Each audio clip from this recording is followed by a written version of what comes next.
What to do, first mate? Butcher here. I am here with a little simple video for you guys.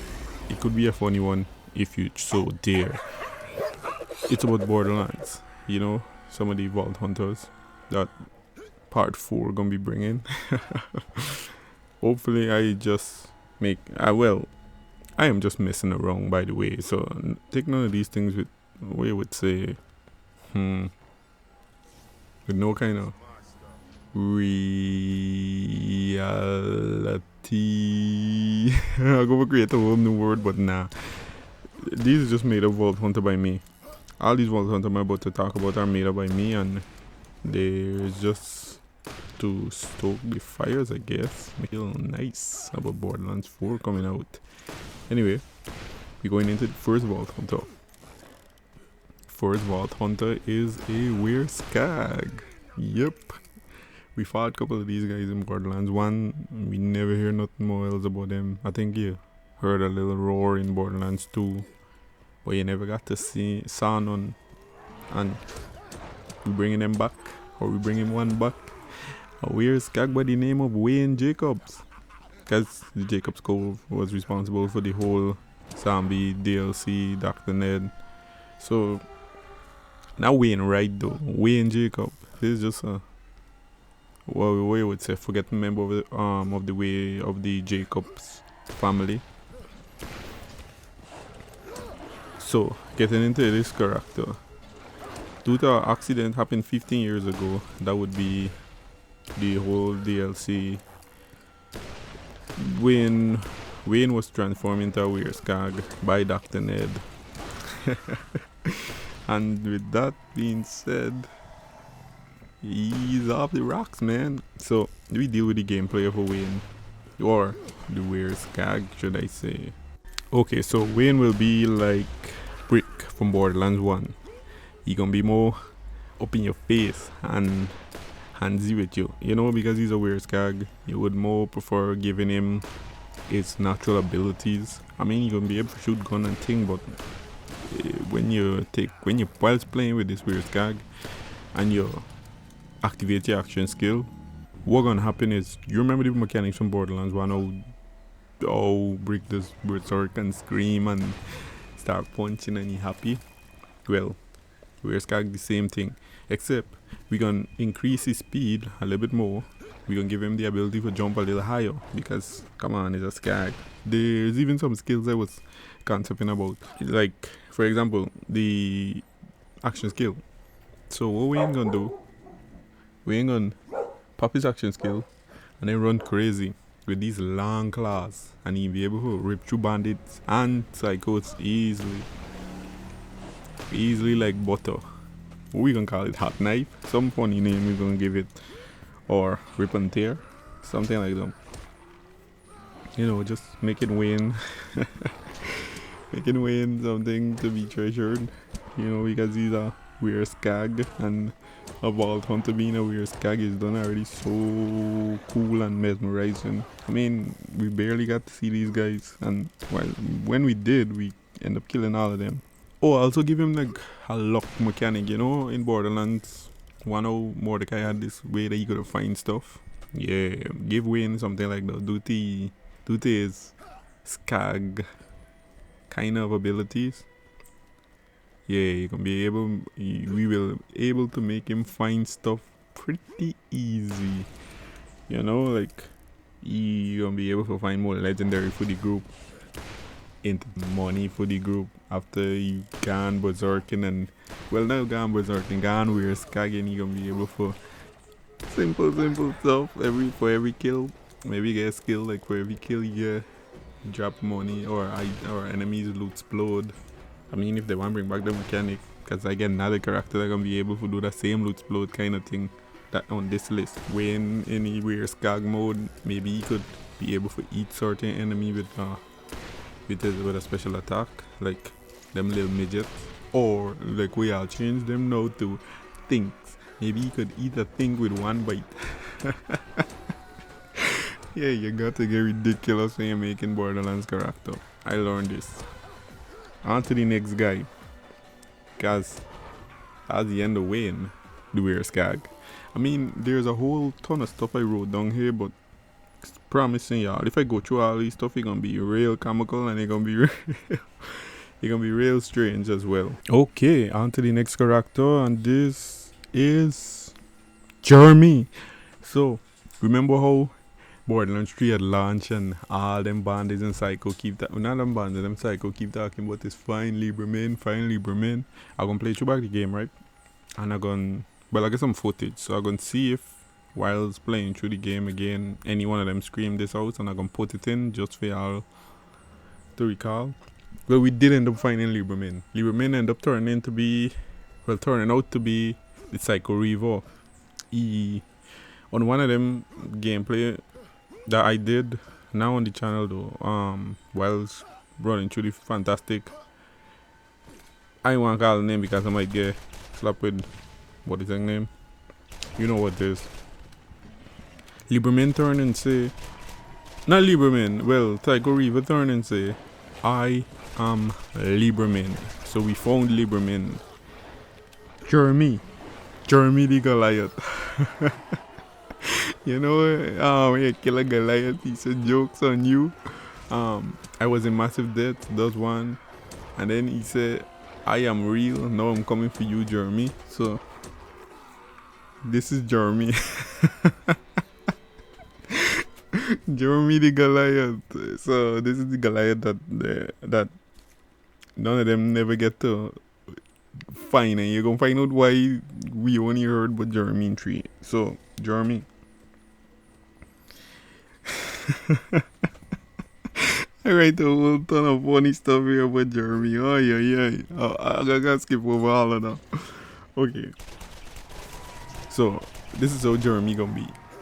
Jeremy worked for the Calypsos. He was one of the henchmen.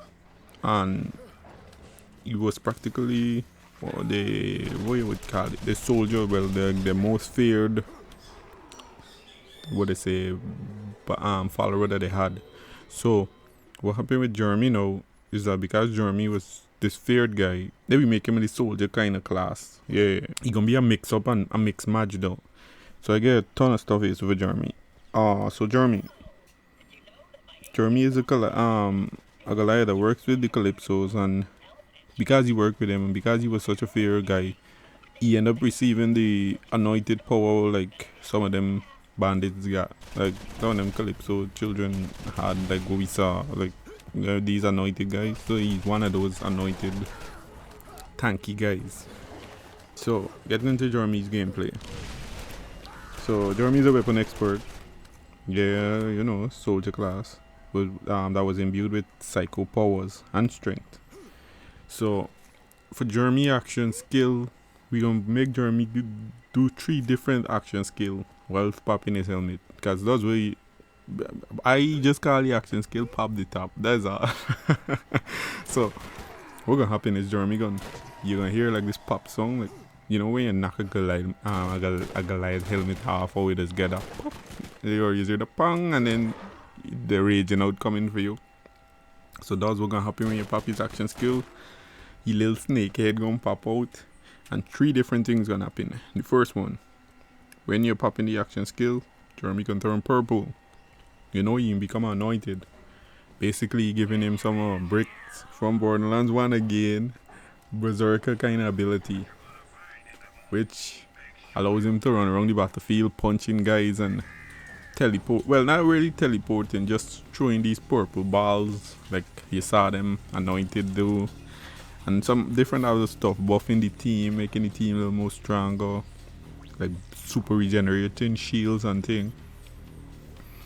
You know, simple thing like the Jeremy gonna be doing. That's the first one. The second action skill, Jeremy gonna pop it up again, and this trip Jeremy will be dual wielding 2 guns like Salvador. He gonna be, you know, one gun in hand, another gun in hand, and he just shooting and firing, and you can mix and match these guns. And this gun open a little bit of, we would say, fun ability with Jeremy. I know, listen, I know. This might be too much with the Borderlands team. So that's why I just make this video for entertain. That's all. Don't take this video serious whatsoever. Man, we just enjoying ourselves till Borderlands 4 come out. Yeah, whilst Gunzerkin, Jeremy gonna be able to do some simple stuff like instead he throw grenades, he gonna be throwing tires. And while throwing tires, you get a small chance. You have a very small chance of throwing a rubber duck or something that explodes. Some goofy something you gonna throw. Aye. You gonna be able to do this whilst in the first mode as well. While in the first mode as well, you gonna be able to do this. The first Vault Hunter, the first action skill that call just now pop the top with the purple. The whole turning purple and stuff. Now when you Gunzerkin, you be able to do the same thing. This is while you in action skill mode, you gonna be able to throw special stuff like those. And for your Jeremy last ability here, I got them annoying Goliath that is elemental, that is just corrosive though, because so far I just run into corrosive ones. Well, Jeremy gonna turn into like a super badass fire version, or electric version, or radiating, or one of them. It can just be a random element when he turn into a Goliath though. Turn into that version of himself. He'll be able to like spit acid and stuff, or fire, or ice. Depends on the element that he come in. But you know, game mechanic would call for more time for that, so he would go really we would say put up on hold. So Jeremy for sure ain't making it. Anyway, Jeremy, while in this mode, every kill Jeremy get, he gonna be what you would say, what gonna be happening to Jeremy every kill. 4 more whiles and pop the top, right? Jeremy gonna be able to essentially gain Goliath levels. Then they gonna be these small little things on screen, and up to 6 you could go. And while you're at 6, while you meet 6, your maximum, you're gonna be having 2 things. One, your action skill duration gonna double, and 2, it won't get no what you would call it. What is called a lame thing where they introduce in Borderlands 3 that just mess up the whole game. Well, it wasn't all the rest of them, but I did hate it in Borderlands 3. Oh yeah, the diminishing returns. I hate the diminishing return, bro. Borderlands, yeah, putting diminishing returns in. Borderlands supposed to be a fast-paced action RPG game that don't take no chances or nothing. Well, that don't suppress the Vault Hunters them no way. But since Borderlands 3, Gearbox bringing this new thing that, oh, you mustn't be a strong Vault Hunter, you mustn't have fun in a game that is just made around fun. Gearbox, y'all need to fix it for Borderlands 4. Even if y'all don't put it in none of these characters that I'm speaking about here, or oh shock, none of these not gonna make it. My days. Put it in the new characters them that y'all making. Stop underpowering these guys and overpower them, please. Y'all just think that, oh, the game not gonna get no way when you overpower a character. Yes, the game will still be fun. I promising you the game will still be fun. Because if you go back right now and you play Lilith from Borderlands 1, she's overpowered from the start of the game, and she is fun till the end of the game. You hear, Gearbox? So where y'all get this notion from that overpowered characters is no fun? That's a big lie. That's a hella a big lie. Anyway, moving on to the next character. Who was the next one again? The Unknown. So, the Unknown is our Guardian-based kind of character. I didn't want to put a Siren. I tried to do like a mixture between Siren and Guardian, because we all know from Borderlands 3, Myriad say, the Siren and the Guardians, them are very united than we thought. Very united more than we thought they were. So this is where I introducing the Unknown from. She gonna be a mix between 2 classes. Well, not no mix between no. She gonna be showing unique class or something, or maybe remember in Borderlands 3, you could how handsome Jack had this ability he could clone. Well, what the Unknown gonna be doing is duping characters. Well, not characters per se, enemies. She gonna be duping enemies. Maybe they should get a skill tree where she is dupe another character, but here this gonna work. The unknown does use a siren power. She's a guardian that looks more like a woman, and her power base is exactly alike like the sirens them that we know. Same effects and everything it's sung, but she looks like a guardian. Maybe she's a Iridian, but I don't know. That's the whole point. I just wrote her in mystery. All I wrote her down here so far is her powers. So, like what I wrote here, so that we know nothing about her.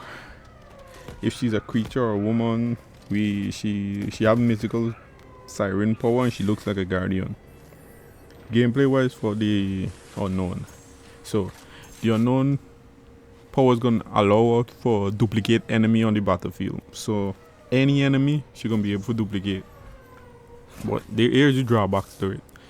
If she duplicating like a psycho and a bandit, she gonna be able to duplicate too. But if she duplicating like a badass psycho, only one. A badass bandit, any badass enemy, only one.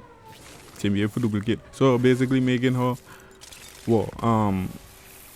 good in all areas in the battlefield. Anyway, even if she's dealing with skags or rocks, she can be able to dupe them. But here's the other thing that I put. When she dupe an enemy, right? This enemy gonna get health. And when the action skill finish, these enemies gonna come back into her. But what gonna happen is, well, these dupe gonna come back into her and they're gonna be healing. So when she pop it again, the last two enemy that she captured, that's what she gonna be using until she decide to get rid of or they die. Until she try to until she get rid of them or they die. So here was mechanics now. She gonna be able to get rid of these enemies by the most badass way. You remember how we could explode Jack constructs? She gonna be able to do the same thing, but with a little flare, with a small chance of the loot exploding. So the flare gonna be down one of she skill trees them. These dupes gonna be able to use elemental powers. Like we say, you catch a skag, you're gonna be a badass fire skag, or badass ice skag, or badass enemy gonna get two powers rolling in one. So if she using two or like two regular, but then again you see almost all enemies with electric and thing powers is considered to be badass.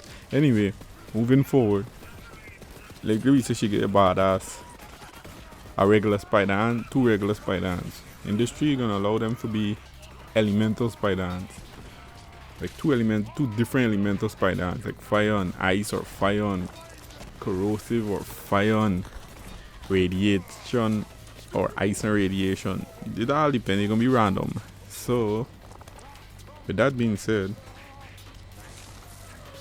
if she catch a badass enemy now, you gonna get the two element roll together, and that's how she gonna be with them.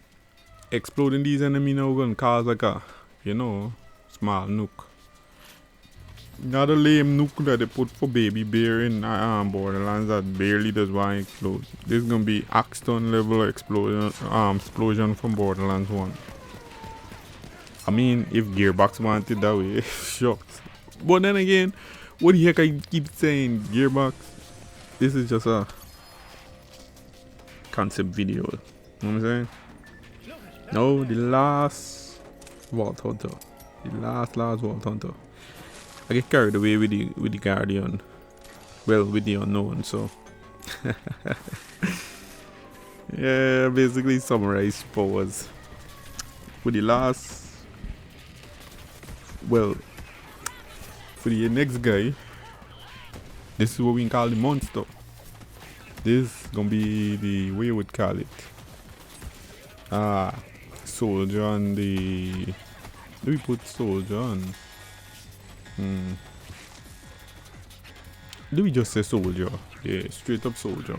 Remember I put a class Jeremy as a soldier, but he doing 3 different things. But this one gonna be another soldier. The monster. Remember how in Borderlands 1 again, I take a reference in Borderlands 1 a lot. I know, because I've been playing it a lot these days.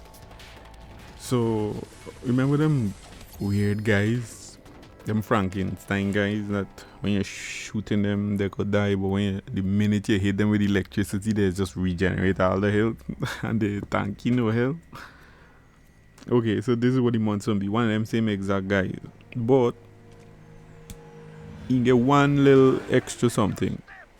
Instead of he looking like that, you gonna be infused with Guardian technology. So he gonna look a little bit more weirdy. He was a dead vault hunter that was brought back by Guardian technology by the one of the Thing brothers, the Z brothers. Nobody knows for sure, but he's out looking for the brother with the person that bring him back alive, and end up stumbling into the Firehawk. End up stumbling into Ava and the Crimson Raiders, and decided to join them.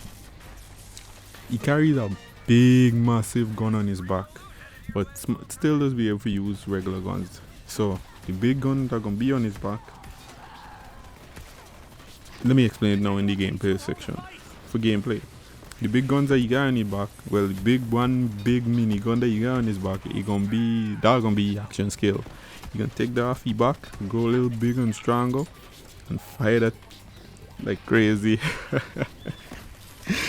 Ay. So I call this one chew him up.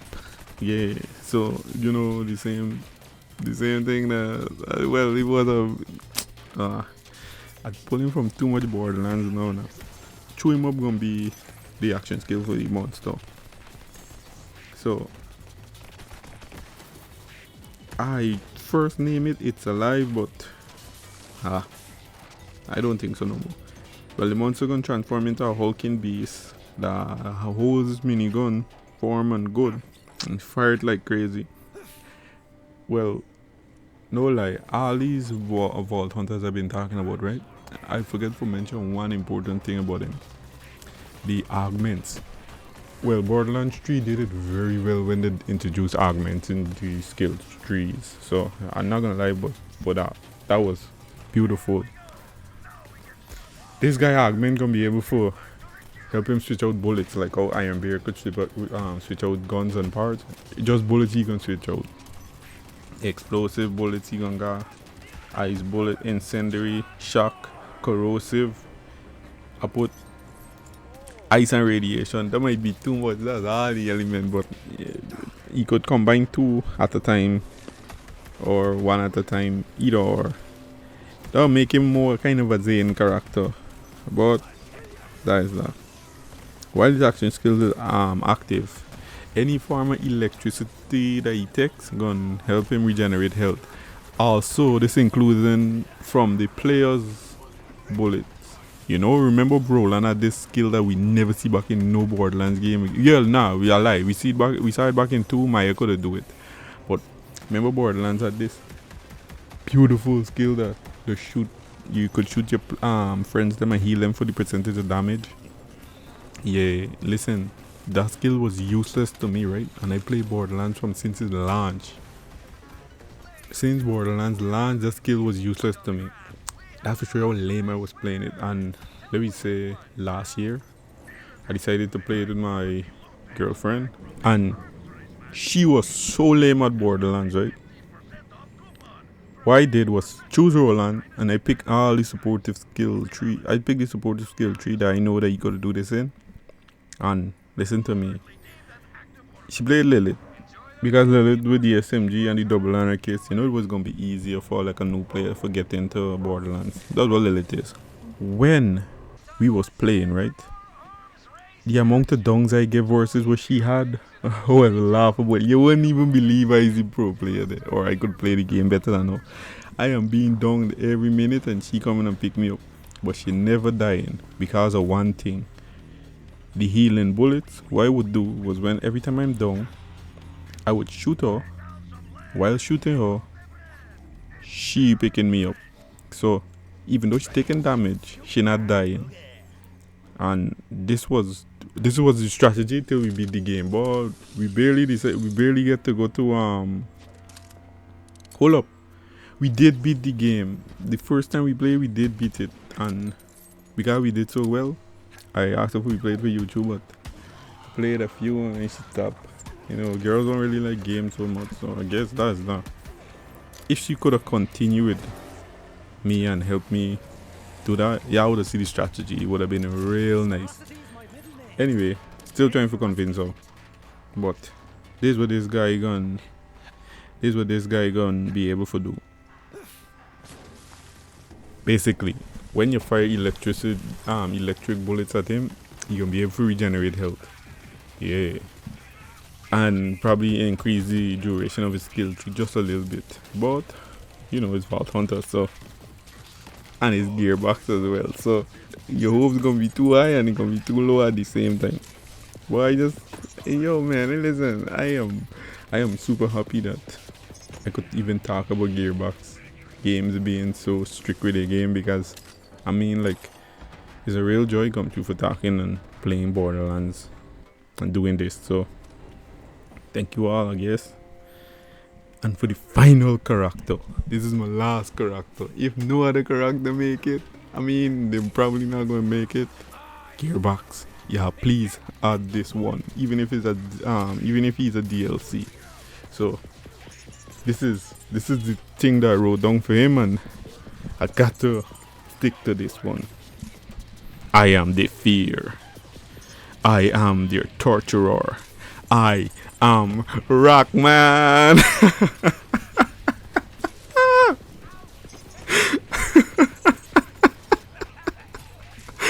Yes, you don't get more ridiculous than that. Rockman. I want Rockman be a part of the Borderlands. Man, we kill Rockman in 2, we kill Rockman in 3, and finally it's time for Rockman be a Vault Hunter.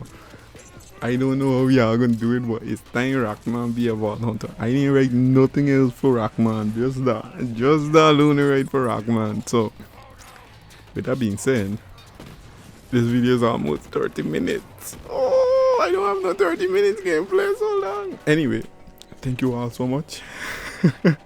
If y'all enjoy what y'all just heard, stick around for some more, you know what I'm saying? All the best to your days. God bless you. Bye bye, my beautiful. See y'all later. And subscribe if y'all like the Rockman reveal. I hope I didn't mess it up too much. See you guys.